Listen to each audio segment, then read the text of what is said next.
Hello, ada berita menarik dari pertemuan antara Joe Biden dengan Raja Philip dari Belgia.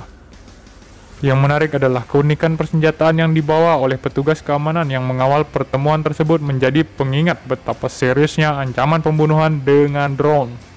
Gambar yang dibagikan ke media sosial menunjukkan pasukan keamanan Belgia menggunakan kombinasi senjata anti-drone genggam untuk melindungi pertemuan antara Presiden Amerika Serikat Joe Biden dan Raja Philip dari Belgia yang diadakan pada hari Senin 14 Juni.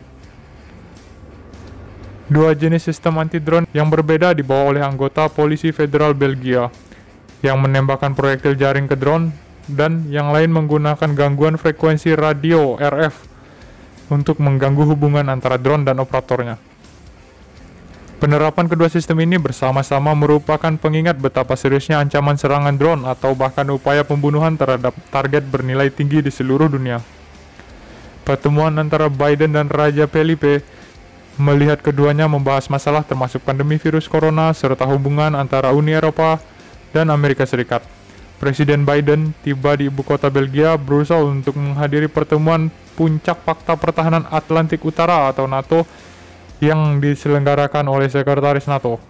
KTT di Brussels menandai 31 pertemuan formal dari kepala negara berpartisipasi dengan NATO dan diadakan untuk membahas tantangan hari ini dan besok, termasuk peningkatan agresi Rusia dan ancaman yang ditimbulkan oleh serangan cyber, terorisme, dan muncul dan teknologi mengganggu perubahan iklim dan bangkitnya Cina juga ada di agenda. Salah satu senjata yang terlihat digunakan oleh polisi federal Belgia pada pertemuan Biden dengan Raja Felipe tampaknya adalah taktis drone gun dibuat oleh perusahaan Australia. Drone Shield mengklaim bahwa drone gun taktikal dapat menyebabkan drone merespon melebihi pendaratan vertikal di tempat atau kembali ke remote control atau titik awal ketika berhasil diganggu oleh serangan jamming, radio frekuensi, dan multiband. Jenis senjata anti-drone ini bekerja dengan memutuskan hubungan perintah dan kontrol antara drone dan operatornya, dan Drone Shield mengklaim bahwa drone gun taktikal dapat langsung menghentikan transmisi video di antara mereka.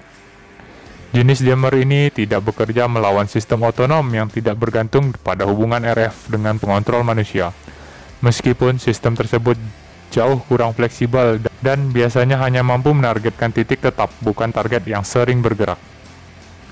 Drone gun tactical jammer berjalan dengan baterai lithium ion 14,4 volt yang dapat diisi ulang dan beratnya 16 lbs saat dimuat dengan dua paket baterai.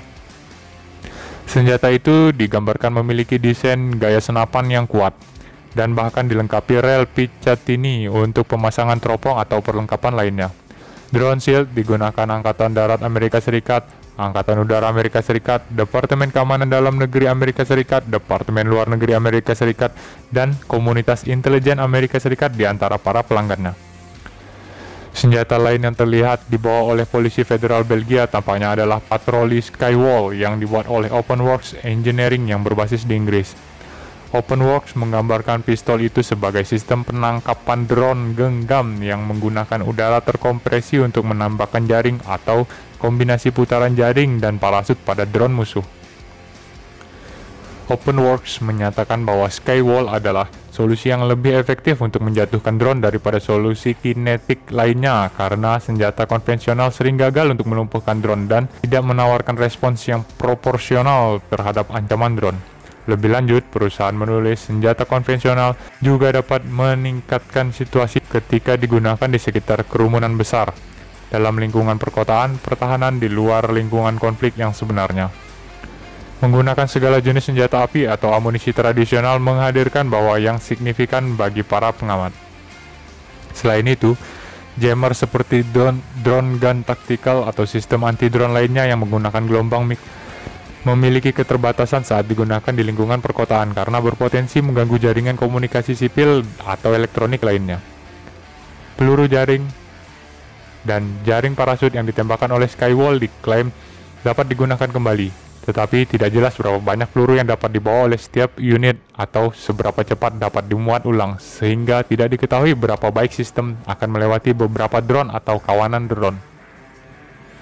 Drone sebelumnya telah digunakan di masa lalu dalam upaya pembunuhan terhadap para pemimpin dunia. Seperti yang terjadi pada tahun 2018 ketika sebuah drone meledak di udara di atas Presiden Venezuela, Nicolai Maduro, yang disengketakan saat ini memberikan pidato di depan banyak orang. Sebuah penyerbuan terjadi, menyebabkan 7 pengawal nasional Venezuela terluka. Ada kemungkinan bahwa kepanikan semacam ini bisa sangat merusak atau lebih merusak daripada serangan drone awal itu sendiri.